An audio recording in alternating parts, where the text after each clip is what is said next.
जय मसीह की। आज हम भक्त सिंह के बारे में जानेंगे। पूरे भारत में 10,000 से ज़्यादा कलशाओं को स्थापित करने वाले और बहुत बड़े आंदोलन चलाने वाले भक्त सिंह का जन्म पंजाब के जोया, जो अब पाकिस्तान में है, 6 जून 1903 को हुआ। भक्त सिंह मसीहियों के प्रति कड़वाहट से भरे हुए थे। स्कूल के दिनों में जब भक्त सिंह स्कूल जाया करते थे तो हिंदू मुसलमानों को अलग और मसीहियों को अलग बैठाया जाता था, और उन्होंने जब इंटर पास किया तब उन्हें बाइबल की एक पोथी दी गई। तब उन्होंने बाइबल को फाड़ दिया और उसके चमड़े के कवर को अपने पास रख लिया, क्योंकि वह अच्छा था। वह अपना समय मंदिरों में बिताया करते थे और रीति रिवाजों का पालन किया करते थे। बचपन में वे बार बार एक सपना देखा करते थे जिसमें वे एक पहाड़ पर बड़ी मेहनत से चढ़ जाते और वहाँ से कोई उन्हें धकेल देता था। जब वे नीचे गिरते तो वहाँ पर एक नुकीला पत्थर उनकी पसली में चुभ जाता। पर जब वे 9-10 वर्ष के हुए तब उन्हें यह सपना आया और तब एक आवाज़ आई, यह तुम्हारी गवाही है। बीए करने के बाद उनकी यह इच्छा हुई कि वे इंग्लैंड में जाकर अपनी बाकी की पढ़ाई करें, वहाँ नए मित्रों के साथ मित्रता करने का आयान ले, और उनके पिताजी इस बात से राज़ी नहीं थे। उनका यह कहना था कि वे उनके बिजनेस में हाथ बटाएं और वह उसकी वजह से उन्हें जितना चाहिए उतना धन देंगे। उनकी माँ ने उनसे कहा कि मैं इंग्लैंड जाने में तुम्हारी सहायता करूंगी, पर तुम्हें मेरी एक बात माननी होगी कि तुम वहां पर जाकर अपना धर्म परिवर्तन नहीं करोगे। जिस पर भक्त सिंह ने कहा कि तुम वास्तव में विश्वास करती हो कि मैं अपना धर्म बदल लूँगा, क्योंकि भक्त सिंह अपने धर्मों पर बहुत ही गर्व करते थे। इंग्लैंड जाने पर उन्हें पता चला कि वे 80 रुपये में भी अपना पूरा महीना चला सकते थे, पर उन्होंने अपने पिता को कई बार यह कहा कि इस महीने मेरा खर्च 295 रुपये और 56 पैसे हुए हैं। हालांकि उनका खर्च 80 रुपये ही होता था। इस प्रकार उन्होंने 7 महीने तक कभी 200 रुपये बचा लिए तो कभी 250 रुपये। ऐसा करते करते उन्होंने बैंक में 1600 रुपये जमा कर लिए थे। शुरुआती 3 महीनों तक वे अपने धर्म के प्रति निष्ठावान थे, पर धीरे धीरे नास्तिक बन गए। उन्होंने कहा कि अब वे पूरी तरह यूरोपियन बन जाएंगे। बहुत सारे नशे भी करने लगे, महंगे कपड़े भी पहनने लगे। इस प्रकार उन्होंने अपने 7 महीनों के बचाए हुए सारे पैसे खर्च कर दिए। 1928 में स्टूडेंट का एक ग्रुप कनाडा छुट्टी बिताने के लिए जा रहा था। वे भी कनाडा जाना चाहते थे, परंतु सुपरवाइज़र ने उन्हें जाने से इनकार किया। उन्होंने कहा कि अमेरिका वासियों को भारतीयों के साथ व्यवहार करना नहीं आता है, इसलिए उन्होंने उन्हें सलाह दी कि वह ग्रुप के साथ ना जाए। मैंने उनसे कहा कि मैं हर प्रकार की व्यवहार के लिए तैयार हूँ, और वे भी पानी के जहाज के ग्रुप के साथ शामिल हो गए।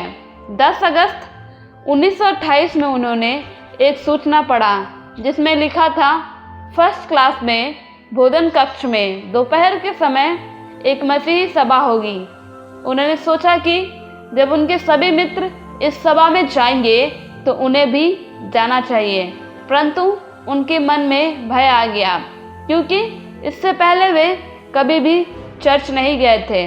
परंतु उन्होंने अपने आप में कहा कि मैं तो नाच गाने, थिएटर और शराब पीने, खाने सब जगह जा चुका हूँ। यदि यह स्थान मेरा कुछ नहीं बिगाड़ सकी तो यह मसीही आराधना का स्थान मेरा कुछ नुकसान नहीं कर सकता। उन्होंने यह सुना था फर्स्ट क्लास भोजन कक्ष में एक बड़ी शानदार जगह थी। वो बहुत अच्छा अवसर होगा कि उसे देखा जाए। वहाँ पर जब सब भजन गाने के लिए खड़ा हो जाते थे तो वे भी खड़े हो जाते थे, और जब सब बैठ जाते थे तो वे भी बैठ जाते थे। जब प्रचारक प्रचार करने लगे तभी वे सोने लगे, क्योंकि उन्हें प्रचार सुनना ही नहीं था। जब प्रचार खत्म हो गया तब सब प्रार्थना करने के लिए झुक गए तो वे अकेले कुर्सी पर बैठे रहे। उन्होंने कहा, धर्म के बारे में ये कुछ नहीं जानते। उन्होंने मेरे देश को लूटा है और अभी तो मैं इन्हें खाते पीते देखा है। या क्या जानते हैं, आखिरकार मेरा धर्म सबसे अच्छा धर्म है। वो बाहर निकलना चाहते थे, परंतु उन्होंने देखा कि एक व्यक्ति उनकी दाहिनी तरफ और दूसरा व्यक्ति उनकी बाईं तरफ घुटने पर बैठा था, इसलिए उन्हें कष्ट देना ठीक नहीं होगा। उन्होंने सोचा कि वह तो मोहम्मद की मस्जिद में भी गए हैं और हिंदुओं के मंदिर में भी गए हैं। वहाँ पर उन्होंने उनके प्रति सम्मान दिखाने के लिए अपने जूते उतारे और पैर भी धोए। इस नाते से उन्होंने सोचा कि इस स्थान का भी सम्मान करना चाहिए, इसलिए वे भी अपना घमंड तोड़ते हुए झुक गए। जब वे झुके तब उनके अंदर एक बड़ा परिवर्तन होते हुए महसूस हुआ और उनका शरीर काँप रहा था।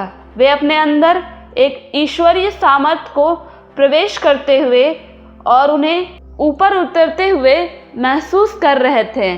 पहला परिवर्तन यह था कि उन्होंने अपनी आत्मा में आनंद को महसूस किया, और दूसरा, वे बार बार यीशु का नाम ले रहे थे।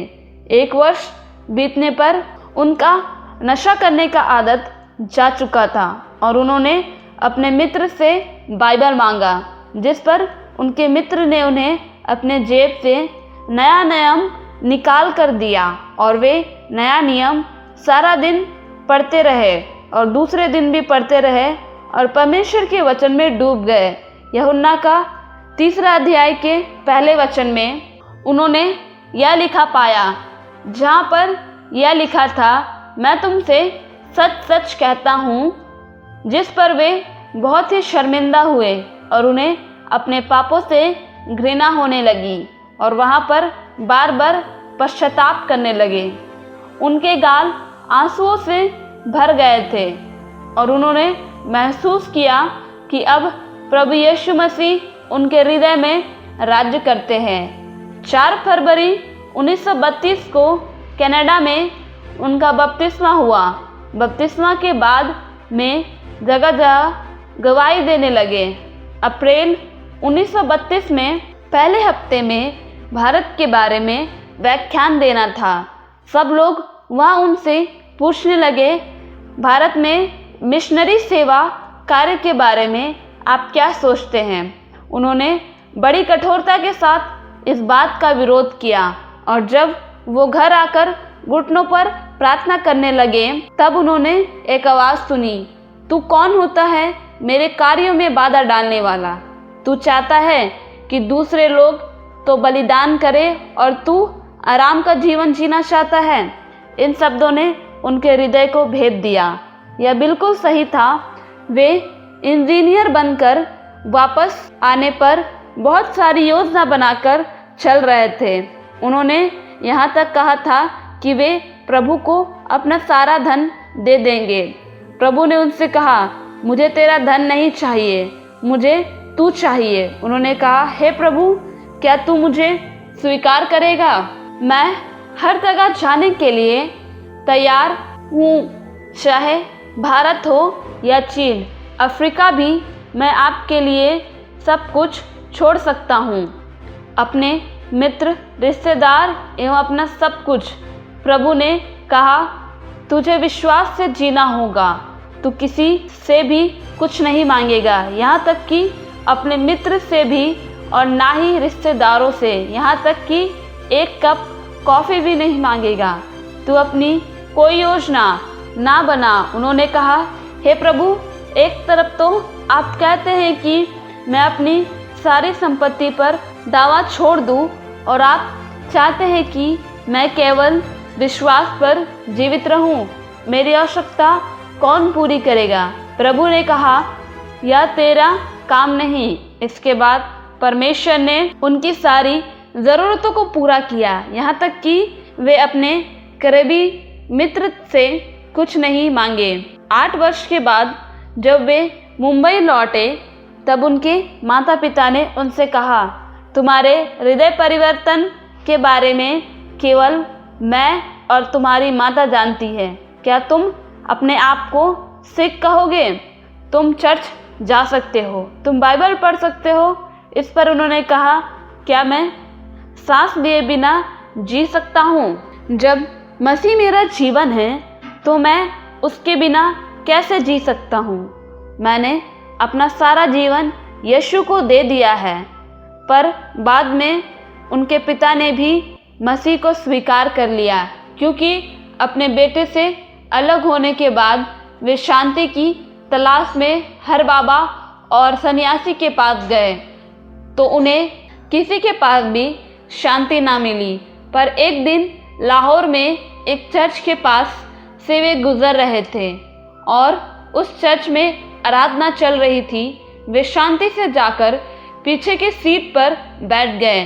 तब उन्होंने एक बड़ी ज्योति देखा और उन्होंने कहा, हे प्रभु, मेरा भी उद्धार करता है। 1935 में वे क्वेटा गए। 4 मई को उनका प्रचार अभियान शुरू हुआ। 31 मई सुबह 3 बजे भयंकर भूकंप आया, जिसमें 58,000 लोग कुछ ही क्षणों में मर गए। भूकंप वाली रात उनकी ये बड़ी सभा हुई। उन्होंने लोगों से आग्रह किया कि परमेश्वर चाहता है कि लोग उनके पास आए और जो लोग अपना हृदय प्रभु को देना चाहते हैं तथा प्रार्थना भी चाहते हैं, वे सभा के पश्चात रुके रहें। 58 लोगों ने उस रात पश्चाताप किया तथा एक एक करके प्रभु से अपने पापों की क्षमा मांगी तथा 12:30 में वे अपने तंबू में पड़े हुए आराम कर रहे थे, परंतु उन्हें नींद नहीं आ रही थी। प्रभु ने उनसे कहा, उन लोगों के लिए प्रार्थना कर जो बिना उद्धार पाए चले गए थे। इसलिए उन्होंने प्रार्थना करना शुरू किया। उन्होंने कहा, हे प्रभु, क्या तू इन्हें फिर से जगाएगा? उन्हें तब तक हिला जब तक घुटने न टेक दे। जो अभी भी अपने पापों में जी रहे हैं, उन्हें हिला दे।